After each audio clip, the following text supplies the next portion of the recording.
जैन वंदे मातरम साथियों UP triple S C PET exam 2026 के लिए मैं कुछ आज हिंदी के ऐसे क्वेश्चन लेके आया हूँ जो पिछले 20-30 सालों से लगातार रिपीट हो रहे हैं और इस वाले एग्जाम में भी इसमें से 2-4 क्वेश्चन आपके 100% बनने वाले हैं। तो टॉप 25 क्वेश्चन में लेके आया हूँ।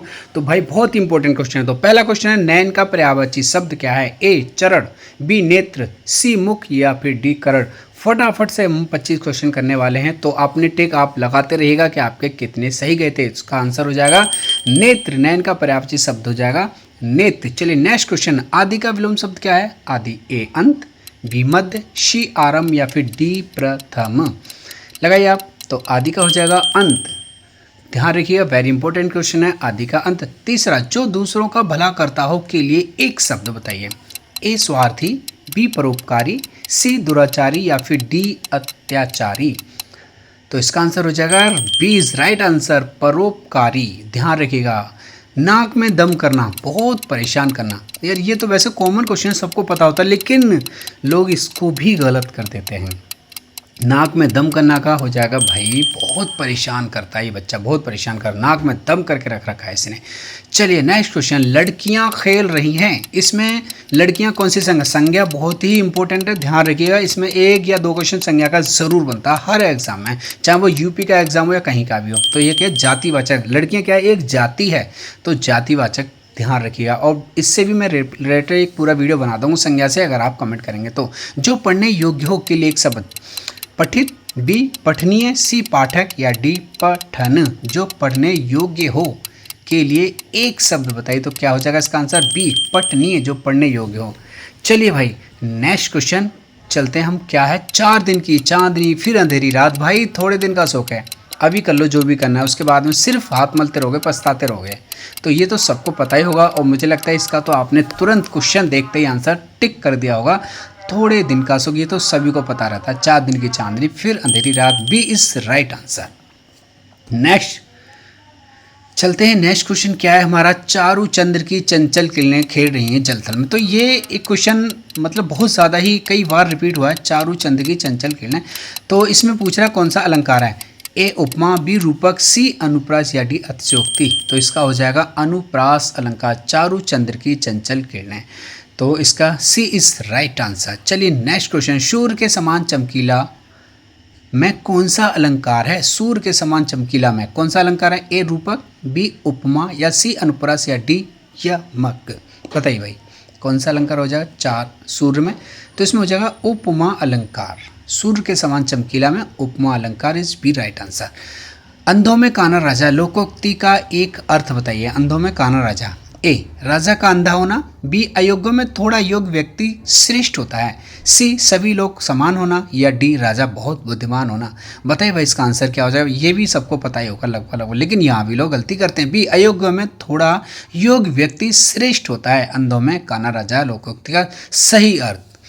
चलिए देवालय का संधि विच्छेद क्या है? देवालय, ए देव प्लस आलय, बी देवा प्लस लय, सी देव प्लस लय या डी देवी प्लस आलय। बताइए आप। तो इसका आंसर ए देव प्लस आलय देवालय इस राइट आंसर। संधि विच्छेद देव प्लस आलय। ध्यान रखिएगा, भूलिएगा मत। देवालय का जब भी क्वेश्चन आए देव प्लस आलय टिक लगा दीजिएगा।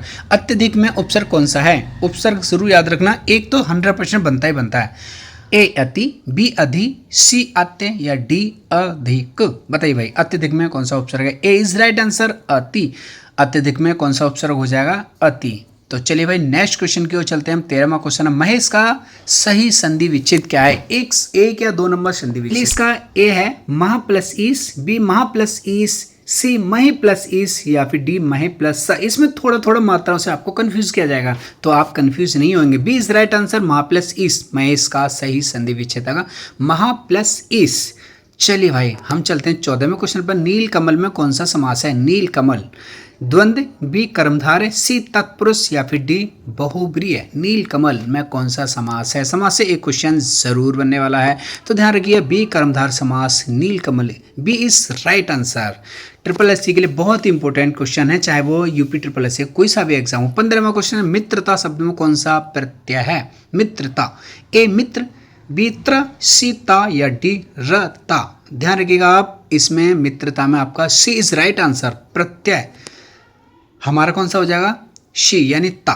अनुशासन शब्द में उपसर्ग बताइए भाई। अनुशासन में उपसर्ग ए अनु, बी सास, सी शासन या डी अन। तो चलिए अपना आंसर टिक कीजिएगा आप। अनुशासन शब्द में ए इज राइट आंसर अनु। अनुशासन में उपसर्ग क्या हो जाएगा अनु। देखिए उपसर्ग पहले और प्रत्यय बाद में लगते हैं। ध्यान कई बार पूछ लिया था कि उपसर्ग कब शब्द के अंत में लगता है या फिर पहले लगता है, तो आप ध्यान रखिएगा उपसर्ग पहले आएगा और प्रत्यय बाद में आएगा। उन्नति 17वां क्वेश्चन का विलोम शब्द क्या है भाई। उन्नति हो रही है किसी चीज़ की, तो इसका उल्टा हम करें तो क्या हो जाएगा। प्रगति नहीं यार, विकास नहीं, अवनति या फिर वृद्धि। तो उन्नति का उल्टा ऑब्जेक्ट मतलब क्लियर सी है कि अवनति ही होगा, तो आप इसका ध्यान रखिए। उन्नति का अवनति, सी इज राइट आंसर। ऑप्शन किसी में भी जा सकते हैं। जिसका कोई शत्रु ना हो भाई, जिसका कोई शत्रु ही नहीं है वो तो एक बंदा क्या है, आज़ाद है। कहते हैं ना यार ये तो आज़ाद पंछी है, इसको कोई क्या कर सकता है। तो इसीलिए इसका आंसर क्या जाएगा, ए अजात शत्रु, बी निरपराध, सी निस्वार्थ या फिर डी सर्वज्ञ। तो ए अजात शत्रु, इसका कोई शत्रु ना हो उसके लिए एक ए इज राइट आंसर अजात शत्रु। देवालय का संधि विच्छेद क्या है।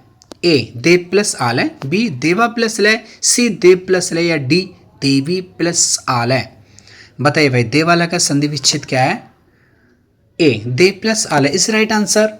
तो भाई ध्यान रखिएगा जब भी देवालय आता है तो देव प्लस आलय कर देना, चाहे वो ए बी सी डी किसी भी ऑप्शन में हो, आप नाम याद रखेंगे।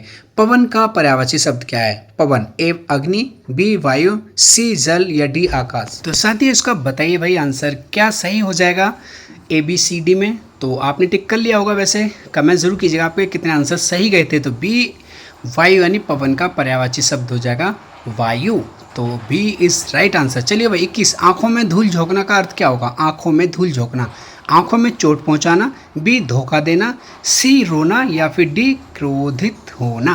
बताइए भाई आंखों में धूल झोंकना का सही answer A B C D में क्या हो जाएगा, आप टिक जरूर कीजिएगा। बी इज राइट आंसर धोखा देना। आंखों में धूल, भाई ये बंदा धोखा देता है बहुत, आंखों में धूल झोंकता है, इससे दूर रहिएगा। दाल में काला यानी कहते हैं ना कि दाल में कुछ काला है। कुछ तो हुआ है, कुछ ही हो गया है। कहते हैं ना यार कुछ तो गड़बड़ है यार। दया कुछ तो गड़बड़ है दया। देखा ना आपने CID। तो इसका आंसर क्या हो जाएगा, बी इस राइट आंसर कुछ गड़बड़ होना। दाल में काला होना, कुछ गड़बड़ होना। 23वां क्वेश्चन है राम ने पत्र लिखा। वेरी इंपॉर्टेंट क्वेश्चन है भाई। राम ने पत्र लिखा, वाक्य में राम कौन सा कारक। भाई कारक जरूर याद रखिए। कर्ता ने कर्म को करट से के द्वारा, तो ये भाई कारक आप जरूर याद रखिएगा। कारक से एक या दो क्वेश्चन जरूर बनता है। तो सी हो जाएगा भाई इसका राम ने। भाई राम कौन है, कर्ता है। पत्र किसने लिखा है, राम ने लिखा है ना, तो राम क्या हो जाएगा कर्ता। तो इसमें वाक्य क्या हो जाएगा, राम कौन है, कर्ता। तो सी इज राइट आंसर हो जाएगा भाई, इसमें कारक हो जाएगा राम। मैं बाजार जा रहा हूँ, यह किस काल का उदाहरण है। मैं बाजार जा रहा हूँ, ए भूतकाल, बी वर्तमान काल, सी भविष्यकाल या फिर डी भूतकाल यानी पूर्ण भूतकाल। तो भाई इसका क्या हो, देखो भूतकाल यानी हो चुका, वर्तमान प्रेजेंट में जो चल रहा, भविष्य काल यानी आने वाले समय, पूर्ण भूतकाल यानी जो बिल्कुल ही हो गया, फिक्स हो गया इसमें। तो इसका भाई वर्तमान काल हो जाएगा क्योंकि मैं बाजार जा रहा हूँ। तो इसमें क्या होगा, मैं बाजार जा रहा हूँ ना भी, यानी प्रेजेंट है। भाई आज का 25वां और लास्ट क्वेश्चन है जो वेरी इंपॉर्टेंट क्वेश्चन है। जो दिखाई ना दे के लिए एक शब्द है। जो दिखाई ना दे, ए अदृश्य, बी अज्ञात, सी अनपढ़ या डी अटल। तो बताइए भाई इसमें एक क्या हो जाएगा, ABCD में जो दिखाई ना दे। ये बहुत ही इंपॉर्टेंट क्वेश्चन है भाई। जो दिखाई नहीं दे, ए इज राइट आंसर। अदृश्य, अदृश्य है, पता नहीं क्या था कौन था पता ही नहीं चला। जैसे ईश्वर अदृश्य है, शक्तियाँ अदृश्य होती हैं, उन्हें कोई देख सकता है, नहीं देख सकता। तो जो दिखाई ना देने के लिए क्या एक शब्द आया, अदृश्य। तो साथ ही ये थे भाई UPSSC के 25 क्वेश्चन जो कि बहुत ही इंपॉर्टेंट क्वेश्चन है पैट के एग्जाम के लिए। और उम्मीद करता हूँ वीडियो जरूर पसंद आएगा भाई। पसंद आया तो लाइक शेयर कमेंट जरूर करना। आने वाले समय में आपको इससे भी और बेटर क्वेश्चन दिए जाएंगे इस चैनल पर। तो